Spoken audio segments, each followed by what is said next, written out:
Hey guys, welcome to my channel. ఈరోజు నేను మీకు పేపర్ తోటి ఫోటో ఫ్రేమ్ ఎలా తయారు చేయాలో చూపిస్తున్నాను. ఈ ఫ్రేమ్ తయారు చేయడానికి అయిన ఖర్చు 20 రూపాయలు మాత్రమే. ఫస్ట్ మనకు కావాల్సింది ఒక బ్లాక్ చార్ట్. ఇది ఏ స్టేషనరీలో అయినా అరౌండ్ 10 రూపీస్లో దొరికేస్తుంది. ఈ చార్ట్ని హాఫ్లోకి కట్ చేసుకోండి.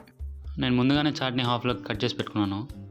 ఇప్పుడు మనం ఈ చార్ట్ మీద మార్కింగ్ చేసుకోవాలి. కొంతమందికి డౌట్ రావచ్చు, బ్లాక్ చార్ట్ మీద మార్కింగ్ ఎలా చేస్తామని. దానికోసం నేను ఒక గ్లాస్ మార్కర్ని తీసుకుంటున్నాను. మార్కర్ అంటే మార్కర్ లాగా ఉండదు, పెన్సిల్ లాగానే ఉంటుంది. దీన్ని గ్లాస్ మీద మార్కింగ్ చేయడానికి వాడతారు. ఇది స్టేషనరీలో 5-6 రూపీస్లో దొరికేస్తుంది. ఇప్పుడు కట్ చేసుకున్న హాఫ్ చార్ట్ని లెంత్లో 46 సెంటీమీటర్స్, బ్రెడ్త్లో 37 సెంటీమీటర్స్ కట్ చేసుకోండి. అలాగే వీడియోలో చూపిస్తున్న మెజర్మెంట్స్ తోటి మార్కింగ్ అయితే చేసుకోండి.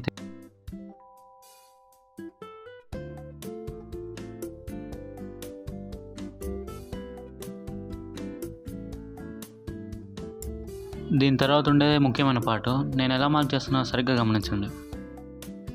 ఇక్కడ 2 స్క్వేర్స్ కనిపిస్తున్నాయి కదా లాస్ట్లో, ఆ 2 స్క్వేర్స్కి డయాగ్నల్స్ లాగా ఒక లైన్ డ్రా చేసుకోండి.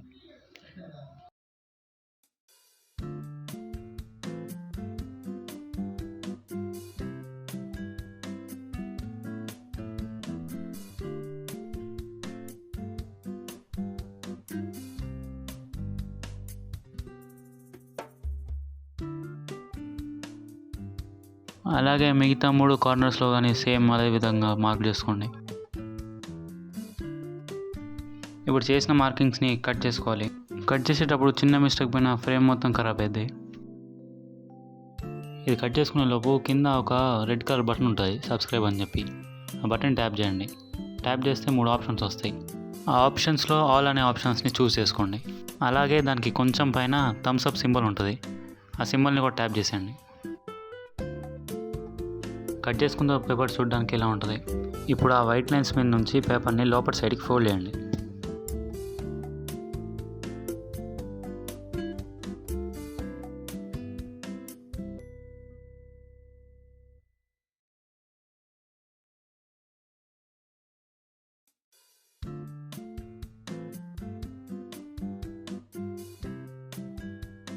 ఇప్పుడు ఫ్రేమ్ ఆల్మోస్ట్ రెడీ అయిపోయింది.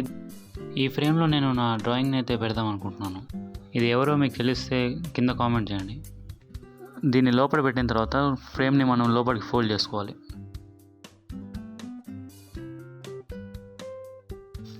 ఫ్రేమ్ యొక్క ఎడ్జెస్ని నేను వీడియోలో చూపిస్తున్నట్టు జాయిన్ చేయండి.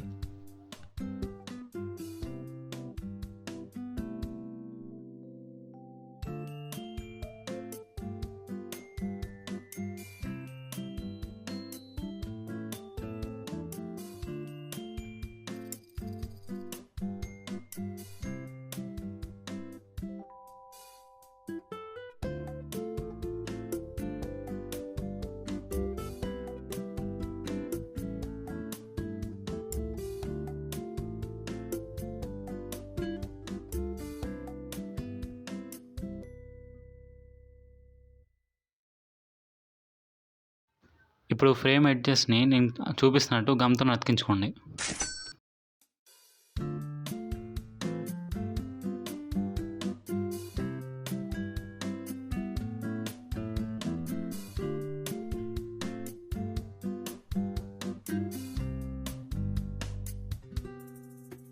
ఫైనల్గా ఫ్రేమ్ చూడడానికి మాత్రం ఇలా ఉంటుంది. దీన్ని మీరు డబుల్ టేప్తో గోడ మీద అతికించుకోవచ్చు. సరే, ఉంటాయితే బాయ్.